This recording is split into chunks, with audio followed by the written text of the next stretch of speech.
ಸ್ನೇಹಿತರೆ ನಮಸ್ಕಾರ.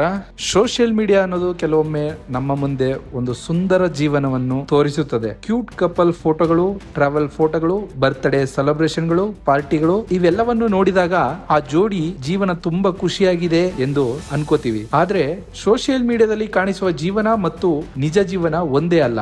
ಇದೀಗ ವೈರಲ್ ಆಗಿರುವ ಈ ಕಥೆಯು ಇದೇ ಕಾರಣಕ್ಕೆ ಭಾರಿ ಚರ್ಚೆಯಾಗಿದೆ. ಮಹಿಳೆಯೊಬ್ಬರು ಫೇಮಸ್ ಕಂಟೆಂಟ್ ಕ್ರಿಯೇಟರ್ ಜೊತೆ ಮದುವೆಯಾಗಿದ್ದರು. ಬಳಿಕ ಇಬ್ಬರು ಸುಖ ಸಂತೋಷದಿಂದ ಜೀವನ ಸಾಗಿಸುತ್ತಿದ್ದರು. ಈಗಿರುವಾಗಲೇ ಮಹಿಳೆ ಜೀವನದಲ್ಲಿ ಬಸ್ ಕಂಡಕ್ಟರ್ ಎಂಟ್ರಿ ಆಗಿದೆ. ಹೌದು, ಮಹಿಳೆ ಬಸ್ನಲ್ಲಿ ಓಡಾಡುವಾಗ ಕಂಡಕ್ಟರ್ ಜೊತೆ ಪರಿಚಯ ಬೆಳೆದಿದೆ. ಆರಂಭದಲ್ಲಿ ಕೇವಲ ಪ್ಯಾಸೆಂಜರ್ ಮತ್ತು ಕಂಡಕ್ಟರ್ ನಡುವಿನ ಪರಿಚಯ ಮಾತ್ರವಿತ್ತು. ತದನಂತರ ಇಬ್ಬರ ಮಧ್ಯೆ ಪರಿಚಯ ಸ್ನೇಹಕ್ಕೆ ತಿರುಗಿ ನಿರಂತರ ಸಂಪರ್ಕದಲ್ಲಿದ್ದರು.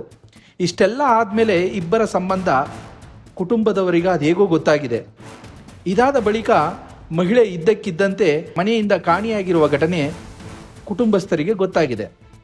ಆಕೆಯನ್ನು ಹುಡುಕಾಟ ನಡೆಸಿದಾಗ ಮಹಿಳೆ ಬಸ್ ಕಂಡಕ್ಟರ್ ಜೊತೆ ಹೋಗಿದ್ದಾರೆ ಎಂಬ ಮಾಹಿತಿ ಕುಟುಂಬಸ್ಥರಿಗೆ ಗೊತ್ತಾಗಿದ್ದೇ ತಡ.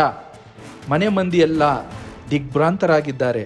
ಇದಾದ ಕೆಲವೇ ಸಮಯದಲ್ಲಿ ಈ ಸುದ್ದಿ ಸಾಮಾಜಿಕ ಜಾಲತಾಣದಲ್ಲಿ ಭಾರಿ ವೈರಲ್ ಆಗಿದೆ.